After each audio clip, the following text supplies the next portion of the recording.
नमस्कार मंडळी, मी जयश्री आपल्या सर्वांचं स्वागत करते. तर आई आईच असते हे तर शुद्ध नऊ पहिल्यापासून आईची जागा कुणी घेऊ शकत नाही. आई आईच असते. शेवटच्या श्वासापर्यंत ही आई आपल्या लेकरासाठी लढली. आपल्या कवळ्यात ह्या लेकराला ठेवले, छातीशी लावून ठेवले. तर ह्या आईला बघून कुणाचं डोळ्यातलं अश्रू थांबत नसेल आणि थांबणार सुद्धा नाही. आणि कसलं मिसाईल हिनं ही केलंय. आई आईच असते हे शुद्ध म्हणजे करायची गरजच नसते. ह्या आईला बघून प्रत्येक आईला माझा नमन आहे, कोटी कोटी प्रणाम आहे. कारण का मला माहीतच नाही, माझी तब्येत 4-5 दिवस झाले डाऊन चालू आहे. परवा मी व्हिडिओ टाकला नव्हता. काल हॉस्पिटलला गेली होती कारण व्हिडिओ मोबाईलमध्ये जास्त मी राहीना झाले, त्यामुळं काहीच कळालं नाही. आणि मोबाईल हे आपलं टी व्ही म्हणजे का नाही, गाय स्कूलमध्ये चालल्यापासून थोडंसं प्रॉब्लेम होत चाललाय घरात. म्हणजे आम्ही टी व्ही पण बघणं झाले न्यूजमध्ये. पप्पा याच्या मला सोडायचं आणतलं घरातलं कामं वगैरे का नाही आणि न्यूजकडे लक्षच नाही. आणि ह्यांनी पण मग तिथनं येतात, आंघोळ करतात पूजे साहेबांनी, गायला घेऊन थोडंसं लाडी गोडी लावून त्याचा अभ्यास घेतात रात्री 9-9:30 पर्यंत. त्यानंतर जेवायला द्यायचं, त्याच्याबरोबर खेळायचं थोडं, दोन्हीकडं मुलांना दुसऱ्यांकडे पण लक्ष द्यायचं आणि मग झोपायचं टायमिंग होत जातं. तर टी व्हीच बघितले नाही तर, आणि जास्त करून व्हिडिओ सुद्धा नाही मी पाहिलं. मग रात्री मी हॉस्पिटलवरून आले काल. तसं पण बुद्ध पौर्णिमा असल्यामुळे का नाही म्हणजे हे ना आम्हाला MH मध्ये पण एवढं हे नव्हतं. म्हणून मी काय म्हणलं, मला गोळीची खूप गरज आहे म्हणून बाहेर नेलं आणि गोळी घेऊन आलो सिव्हिलमधून. आणि रात्री हॉस्पिटलमध्ये जाऊन आले. आणि रात्री येऊन मी इंस्टाला असंच नॉर्मली अशी गेली, म्हटलं बघावं काय काय. तर ह्या आईचं आणि बाळाचं फोटो व्हिडिओ मी एवढी घाबरली, एवढं मी रात्रभर तीच आठवतंय. असं गच्च पकडून ठेवलंय आईनं. मी हे म्हणते, पंडित इथं लागलंय, पंडित कसं सुटलं नाही बाळ, पंडित असं कसं होऊ शकतं. तर हे म्हणतात नाही ग, जॅकेट आहे ते आईनं घातलेलं आहे आणि मुलाला असं छातीशी लावून कवळ्यात घेतलेलं आहे आईने. इतकं भयानक आहे, इतकं हे आहे. शेवटच्या श्वासापर्यंत आईने थोडं तरी हलवलं असेल का. आणि ती बाळ सुद्धा आईच्या कसे झोपले, कसलं वाटतंय, नको नको वाटतंय. मी पाहिल्यानंतर तेव्हापासून रात्रापासून आतापर्यंत माझं नुसतं तेच ध्यानात फिरते. मी उठते आणि त्यांचंच बघत असते, काय आहे काय आहे.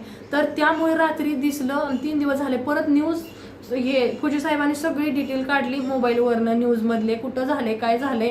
नर्मदा नदीचं आणि बर्गी डॅममध्ये झालेलं आहे आणि बोट कोसळल्यामुळे. कारण मला उशीर कळालं म्हणजे मी मोबाईलमध्ये न्यूज बघना त्यामुळे. पण खूप दुःखद घटना आहे, खूप बेकार. 9 जणांचा मृत्यू झाला आहे, त्यातही आई आणि हे बाळ 4 वर्षाचं. आणि 23 लोकांना म्हणजे वाचवलं गेलं. आणि तिथं काही अशी सुविधा नाही जिथं बर्गी ह्याच्यात झालंय ना डॅम, तिथं शेजारी काम बिम करणारी माणसं होती वाटतं. हातपीत धुयाला आले असतील संध्याकाळी. हवा खूप सुटली की माहीत आहे ना, बोट वगैरे चालवायची नसते. तरी पण त्या माणसाने का नाही, तो बोट चालवणाऱ्याने जबरदस्तीने आत नेलं आणि कोसळलीच ती. कोसळ्या ज्याला पवा येते ते आले, कुणाला वाचवलं गेलं कोण. आता हे 2 आहेत, हे लागलं बिगणं असणार आहे भरपूर. हे तर रक्त वगैरे आहे आईचं. ह्या खूप बेकार वाटतंय. आणि ती सांगत होती कामवाली, बोलतेत ना व्हिडिओमध्ये की नाही हम देख रहे थे, बोटवाला अंदर ही ले गया, हवा बहुत तेज चल रही थी, तरी पण घेऊन जाते. बघितलं का किती वाईट आहे, किती वाईट. असं दुश्मनाच्या सुद्धा घरात घडून एवढी बेकार घटना आहे.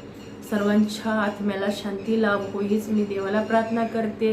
ह्या आईला मानलं पाहिजे. ह्या आई काय म्हणायची आईला. शेवटच्या श्वासापर्यंत 12 तास आईने ती लावून ठेवलं होतं. मिठीत, कुशीत, छातीवर, कवळ्यात ठेवलं होतं शेवटच्या श्वासापर्यंत. आणि बाळ पण किती असं वाटतंय, दोघं पण मायलेक म्हणजे झोपलेतले. असं इतकं भयानक वाटतंय. मला लेट माहीत झालंय. चला काळजी घ्या. आणि कसं आहे, वरच्याच्या हातात आहे, कधी काय होईल कळत नाही. कुठल्या रूपात कसं काय होईल, चांगलं होईल वाईट घडेल, हे सगळं त्याच्याच हातात आहे.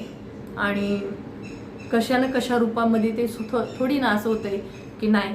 आता आपल्याला वाटतंय त्यांच्या नशिबात काय होतं तेवढंच होतं, कसं होतं आपल्याला काय माहीत आहे. पण असं होऊ नये कोणाच्या घरात, हे नाही. लय बेकार अशी घटना ना, लय बेकार.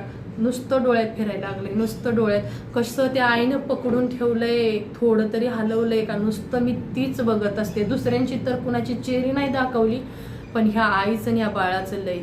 4 वर्षाचं बाळ किती आराडलं असेल, वेळ तरी मिळाला असेल का त्यांना बोलायला, हे करायला. 12 तास आईनं ठेवलंय. शेवट जास्त वर संगतीला घेऊन गेली, पण सोडलं नाही मिठीतून. ह्यालाच म्हणतात आई. चला आता